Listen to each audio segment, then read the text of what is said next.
Assalamualaikum warahmatullahi wabarakatuh. USM News kembali hadir menjumpai Anda. Beragam informasi menarik akan kami sajikan untuk Anda selama 30 menit ke depan. Bersama saya Dena Miawati dan berikut USM News selengkapnya.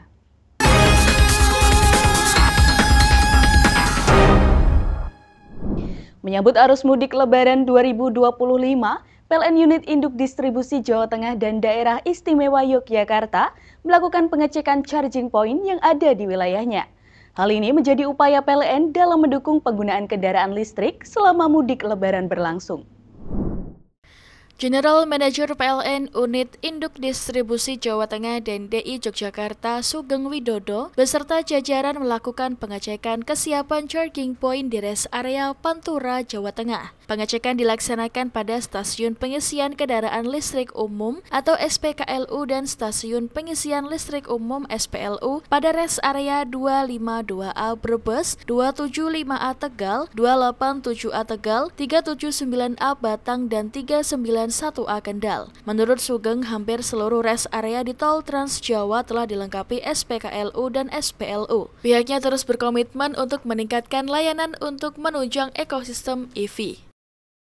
Saat ini di PLN di Jawa Tengah dan DIY ada 263 unit dan 178 lokasi untuk SPKLU yang tersebar di seluruh kabupaten kota di Provinsi Jawa Tengah dan Daerah Istimewa Yogyakarta.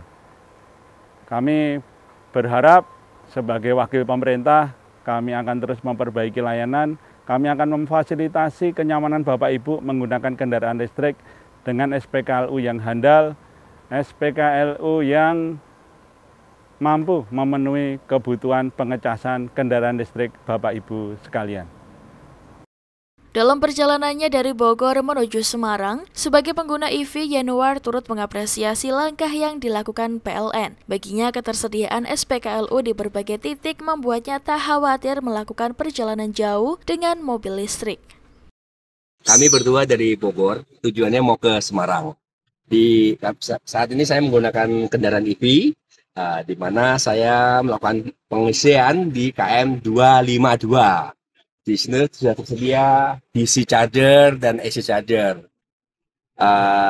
Saya sangat bangga dengan PLN karena sekarang sudah secara fundamental sudah menerapkan semua tiap rest area dengan SPKLU. Sehingga kami sebagai pengguna EV merasa tidak khawatir lagi. Dimanapun kami harus membutuhkan untuk pengisian daya, sudah tersedia di rest area. Bulan Ramadan dimanfaatkan oleh puluhan warga kota Semarang untuk lebih mendekatkan diri kepada Allah Subhanahu wa Ta'ala. Mereka mengikuti kegiatan hapus tato gratis yang diselenggarakan oleh Mu'alaf Center Kota Semarang. Mu'alaf Center Semarang menggelar acara penghapusan tato gratis selama bulan Ramadan. Kegiatan itu ramai diikuti peserta dari berbagai daerah yang ingin menghapus tato untuk berhijrah. Koordinator Hapus Tato Gratis Nugroho menjelaskan, program ini ditujukan untuk kaum marginal yang ingin menghapus tato namun terkendala biaya yang mahal. Selama bulan Ramadan jumlah peserta cukup meningkat. Banyak warga dari kota Semarang, Demak, Kendal hingga Rembang yang ingin menyambut bulan suci dengan berhijrah dan menghapus tato secara gratis. Tak hanya sekedar menghapus tato, para peserta juga nantinya akan dibina melalui Majelis Gento atau Generasi Tobat untuk mendapat kajian agama. Kita itu yang kita bidik adalah kaum marginal sebenarnya. Notabene mereka kan dengan banyak tato, tetapi untuk menghapus tato sendiri itu perlu biaya yang sangat mahal.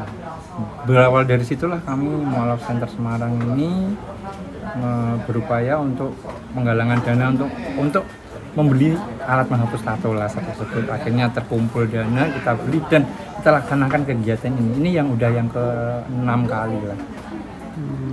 Dan yang mengikutin itu beraneka ragam lah, dari pelajar, ada ibu-ibu rumah tangga, ada istilahnya mereka yang mau berhijrah lah. Begitu datang kita ada registrasi untuk rekam medik, untuk berapa kalinya nanti biar ketahuan, kita pantau. Setelah itu mereka akan dilakukan tes HIV. Setelah tes HIV kita langkah berikutnya anestesi. Setelah anestesi selesai itu perlu waktu 45 menit untuk menunggu anestesi itu bereaksi. Di waktu 45 menit kekosongan itu kita isi dengan tausiah untuk menguatkan iman mereka lah, akidah mereka, karena kan yang kita tuju itu kan kaum marginal ya notabene yang ada inilah orang kita paham dengan ini ya, maka kita kuatkan dari keimanan mereka di situ. Setelah itu 45 menit minimal itu baru kita laksanakan penghapusan tato. Salah satu peserta asal Semarang Utara, Lucky Aida, mengaku telah melakukan sesi penghapusan tato untuk kedua kalinya. Aida mengaku keputusan untuk menghapus tato ini didorong oleh keinginan hijrah dan menjadi pribadi yang lebih baik. Menurutnya, bulan Ramadan menjadi momen yang tepat untuk memperbaiki diri. Kayaknya masih panjang ya Mbak, soalnya kan hapus tato itu juga lumayan ribet juga sih ya, sakitnya ya lumayan sih. Berapa titik tadi yang dihapus? Dua. Di bagian apa? Kaki semua. Kaki semua. Mbak, apa alasan Mbaknya untuk menghapus tato mungkin? Mau hijrah. Mau hijrah. Tapi ini baru pertama dihapus atau sebelumnya udah? Kemarin sudah, ini udah 2 kali. Tapi di Ramadan ini? Berarti bulan ini? Iya, bulan ini. Mau hijrah itu kayak lagi menyambut Ramadan juga kah? Ini apa gimana Mbak? Ya sebenarnya sih dari dulu sih kayaknya gitu ya Kak, pengen hapus tato. Cuman kan kalau membayar itu kan biayanya mahal. Alhamdulillah juga di sini juga gratis, nggak pungut biaya apapun. Itu tatonya dulu pas umur berapa Mbak? Apa? Tatonya masanya pas umur berapa? Itu 2000 berapa ya Mbak? 14 sih Mbak. Pas masih muda gitu masih ya? Muda. Sekarang pengen hijrah. Untuk rasa sakitnya itu sakit pas nato atau pas hapus Mbak? Pas hapus. 2 kali lebih sakit pas hapus. 2 kali lebih sakit. Tapi nggak menyerah Mbak? Enggak, tetap pengen dihapus. Polres Jepara, Jawa Tengah memanfaatkan momen bulan Ramadan dengan berbagi takjil selama sebulan penuh. Para anggota kepolisian secara sukarela menyisihkan sebagian penghasilan untuk membuat bingkisan takjil yang dibagikan. Dipimpin langsung Kapolres Jepara AKBP Erik Budi Santoso, pembagian takjil diberikan kepada masyarakat yang tengah melintas di Jalan Kartini, Kabupaten Jepara, Jawa Tengah. Polres Jepara memanfaatkan momen bulan Ramadan dengan berbagai kegiatan sosial, diantaranya berbagi takjil. Pembagian takjil ini disambut antusias pengguna jalan, hanya dalam hitungan menit 150 bungkus takjil telah habis dibagikan. Pembagian takjil ini akan dilakukan setiap sore selama bulan Ramadan dengan melibatkan seluruh anggota Polres Jepara. Para anggota kepolisian secara sukarela menyisihkan sebagian penghasilan untuk membuat bingkisan takjil yang dibagikan. Ya, baik, terima kasih. Kami dari Polres Jepara sore ini ingin berbagi manfaat, yaitu membagi takjil kepada masyarakat Jepara. Dan alhamdulillah antusiasmenya bisa dilihat sangat luar biasa, antusias masyarakat Jepara, dan semoga tujuan baik kami, niat baik kami dapat bermanfaat bagi masyarakat Jepara. Bungkus kami setiap hari menyiapkan sekitar 150 bungkus, dan ini kemarin juga sudah dipimpin oleh Pak Waka, hari ini juga, dan kami akan terus melaksanakan kegiatan membagi takjil sampai dengan hari H Lebaran. Dan tempatnya pun kita berpindah-pindah. Besok kami rencana di Pecengan. Selama Ramadan kami akan melaksanakan giat bagi-bagi takjil. Tujuannya adalah agar kami sesuai dengan komitmen saya sebagai Kapolres Jepara. Polres Jepara harus selalu dekat dengan masyarakat Jepara dan selalu hadir di tengah-tengah masyarakat Jepara. Ini semua yang masak ibu-ibu Bayangkari. Makanya ibu Bayangkari kami ajak. Ini semua hasil masakan dari ibu-ibu Bayangkari, kemudian dibuat dan kemudian dibagikan kepada masyarakat Jepara. Dan ini bagian dari, memang sudah niat kami dari anggota Polres Jepara untuk menyisihkan sebagian penghasilan kami, gaji kami untuk berbagi di bulan suci Ramadan ini. Selain para anggota kepolisian, kegiatan ini juga melibatkan kalangan Bayangkari. Dari Jepara, Eni Ayu Lestari melaporkan. Dalam rangka menjalankan tanggung jawab sosial dan lingkungan atau TJSL, Perhutani Divisi Regional Jawa Tengah menggelar serangkaian kegiatan sosial selama bulan Ramadan. Kegiatan ini bertujuan untuk mendorong perekonomian masyarakat melalui aspek sosial, lingkungan, dan pendidikan. Salah satu kegiatan utamanya adalah pasar murah yang menyediakan 2.000 paket sembako dengan harga 50% dari harga normal. Kegiatan pasar murah ini difokuskan di 2 kesatuan pemangkuan hutan KPH, yaitu KPH Banyumas Timur dan KPH Balapulang, masing-masing 1.000 paket sembako. Selain itu, kegiatan serupa juga dilaksanakan di 5 kabupaten, yakni Purbalingga, Tegal, Brebes, Banyumas, dan Banjarnegara. Namun, fokus utama tahun ini berada di KPH Banyumas Timur dan KPH Balapulang. Dian Triatmoko SE, Kepala Departemen Keuangan SDM Umum dan IT Perhutani Devre Jateng, menjelaskan kegiatan ini merupakan bentuk komitmen perhutani dalam meningkatkan kesejahteraan masyarakat, terutama warga sekitar hutan. Perasaannya senang Mbak, dapat paket sembako murah ini. Dapat paket ini. Dikasih tahu kenapa senangnya? Ya bisa mengurangi anggaran belanja Mbak. Karena harganya murah ya? Iya, semoga perhutani lebih maju lagi, lebih banyak lagi promosinya seperti ini lagi Mbak.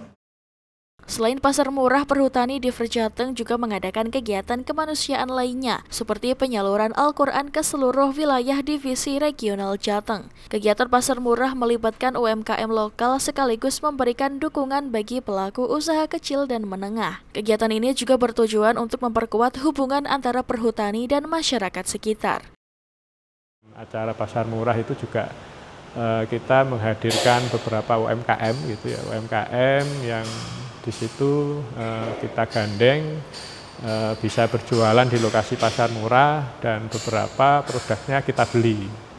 Kemudian selain kita gandeng UMKM juga ada pembagian door prize pada saat kegiatan pasar murah, sehingga diharapkan kegiatan sosial ini banyak membantu masyarakat ya, khususnya yang di sekitar KPH atau di sekitar wilayah hutan Perum Perhutani. Kegiatan ini dilaksanakan secara rutin setiap tahun ya. Untuk tahun ini dibagi 2 titik ya, KPH Banyumas Timur dan KPH Balapulang. Tahun kemarin kebetulan difokuskan di 1 titik di KPH Blora gitu ya. Jadi harapannya kegiatan ini bisa berlangsung setiap tahun sehingga lebih banyak memberikan manfaat untuk masyarakat sekitar. Dengan adanya kegiatan ini, perhutani Devre Jateng berharap dapat terus berkontribusi dalam meningkatkan kesejahteraan masyarakat, khususnya di wilayah sekitar hutan, serta mendukung pembangunan berkelanjutan melalui program TJSL yang berorientasi pada aspek sosial, lingkungan, dan pendidikan. SMK Negeri 1 Semarang menggelar fashion show bertema Nuzulul Quran, menampilkan busana kreatif siswa dengan perpaduan elemen tradisional dan modern, inovasi di bidang kecerdasan buatan dan otomasi. Dalam rangka memperingati Nuzulul Quran, SMK Negeri 1 Semarang menggelar fashion show Islami, menampilkan busana muslim modern dan syar'i. Acara ini menjadi ajang kreativitas para siswa dalam mode Islami. Puluhan peserta tampil percaya diri dengan berbagai fashion, mulai dari abaya dan banyak properti lainnya. Ya, baik, terima kasih atas pertanyaannya. Pertanyaan yang pertama yaitu acara di Nuzulul Quran ini kenapa ada acara dimasukkan kegiatan fashion show, yaitu salah satunya untuk syiar Islam, bahwasanya di SMK Negeri 1 Semarang ini mengadakan kegiatan-kegiatan yang bersifat PHBI seperti itu. Ya, tentunya sekolah sudah merencanakan dengan baik dari mulai panitia anak-anak dan juga panitia dari Bapak Ibu guru. Dan kita juga sudah melakukan sosialisasi melalui sosial media dan grup-grup WA yang ada di masing-masing kelas tersebut. Tentunya anak-anak dengan adanya fashion show busana muslimah, muslim atau muslimah, mereka jadi mengetahui bahwasannya berpakaian sesuai dengan syariat Islam itu ukurannya seperti apa dan bagaimana, seperti itu, jadi lebih tahu, sehingga anak-anak bisa memahami dan juga mengimplementasikan berpakaian secara syariat Islam sesuai dengan agama kita.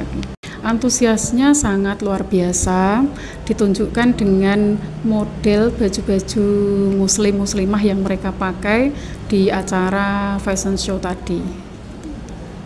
Untuk melatih kepercayaan diri saya, karena saya itu kayak kurang pede, jadi saya kayak mau berusaha untuk percaya diri.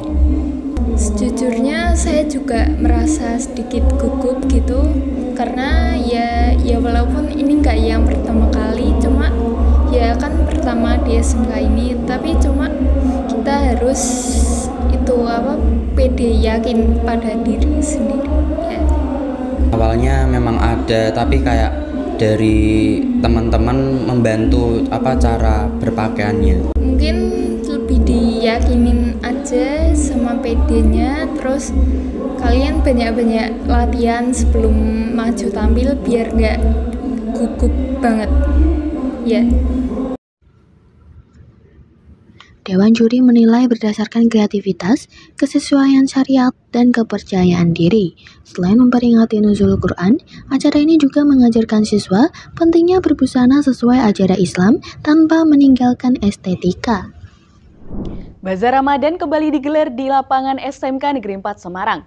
Acara ini diikuti oleh siswa kelas 11 jurusan Desain Komunikasi Visual yang juga berkesempatan untuk belajar berwirausaha, melatih kemandirian serta kreativitas mereka dalam menawarkan produknya. Bazar Ramadan kali ini menghadirkan berbagai makanan takjil untuk berbuka puasa yang dijual oleh siswa kelas 11. Acara ini juga menjadi ajang bagi siswa jurusan Desain Komunikasi Visual untuk menawarkan produk kreatif mereka seperti pin, gantungan kunci, stiker, dan produk lain yang dijual dalam bentuk bundling dengan makanan. Yang pasti melatih jiwa kewirausahaan yang pertama, kemudian melatih kemandirian siswa, kerja tim yang bagus di sini. Di sini setiap kita mengadakan bazar, kita punya tema gitu ya.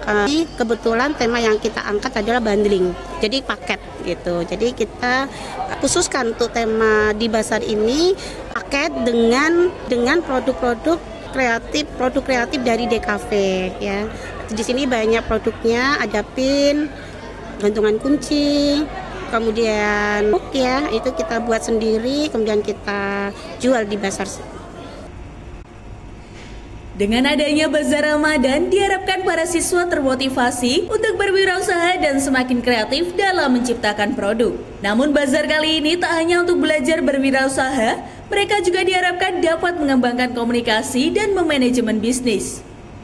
Ini untuk mengembangkan sifat atau sikap kewirausahaan bagi murid, terutama murid SMK, karena murid SMK itu biasanya langsung dijuruskan untuk langsung bekerja. Jadi ini adalah salah satu contoh cara kami untuk mengembangkan skill kewirausahaan. Akila juga mengatakan harapannya terkait bazar kali ini, yang dimana kegiatan ini harus sukses dan dapat mewujudkan jiwa entrepreneur serta manfaat bila nanti terjun ke dunia kerja. Pemirsa, di tengah tekanan dari Amerika Serikat berupa tarif tinggi atas produk-produknya, pemerintah Tiongkok tetap optimistis dengan target-target bagi perekonomiannya. Tapi sejauh mana optimisme ini hanya untuk konsumsi domestik? Sebesar apa dampak tarif dari pemerintah Amerika Serikat? Selengkapnya dilaporkan tim VOA dari Washington DC. Informasi ini sekaligus menutup perjumpaan kita hari ini. Saksikan terus USM News hanya 2SM TV. Saya Dena Miawati dan seluruh kru yang bertugas pamit undur diri. Terima kasih. Wassalamualaikum warahmatullahi wabarakatuh.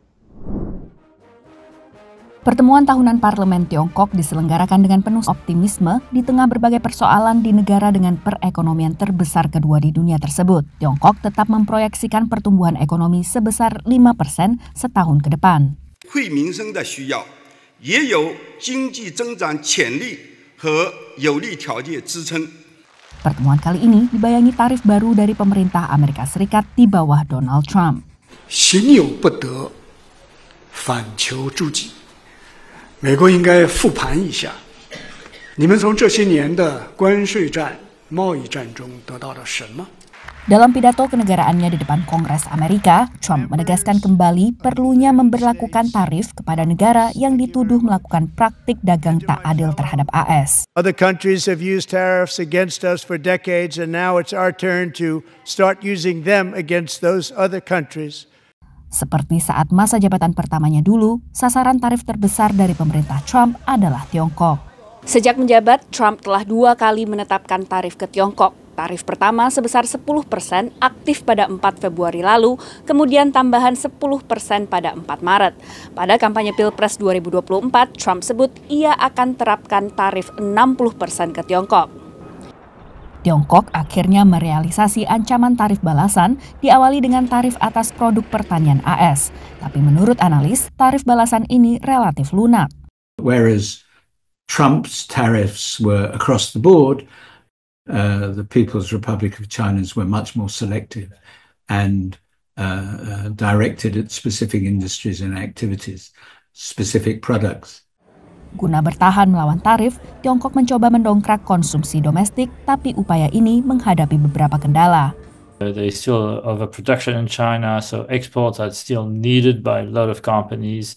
So it's going to, I think the tariffs imposed by the Trump administration is going to have an impact. Pada saat yang sama, pemerintah di Beijing tampak berhati-hati menghadapi Washington yang kini tak mudah diprediksi langkahnya. This is something that the Chinese authorities even up to now has difficulties in managing because they are much more used to stable, well-known sort of entities and operating procedures so that they can plan in advance. Analis mencermati, tarif hanyalah salah satu dari persoalan yang merundung perekonomian Tiongkok. Karena tanpa itu pun, negara ini dilanda krisis properti berkepanjangan, juga dengan kelebihan pasokan rumah di tengah sepinya peminat. Dari Gedung Putih, Washington DC, Virginia Gunawan dan tim VOA.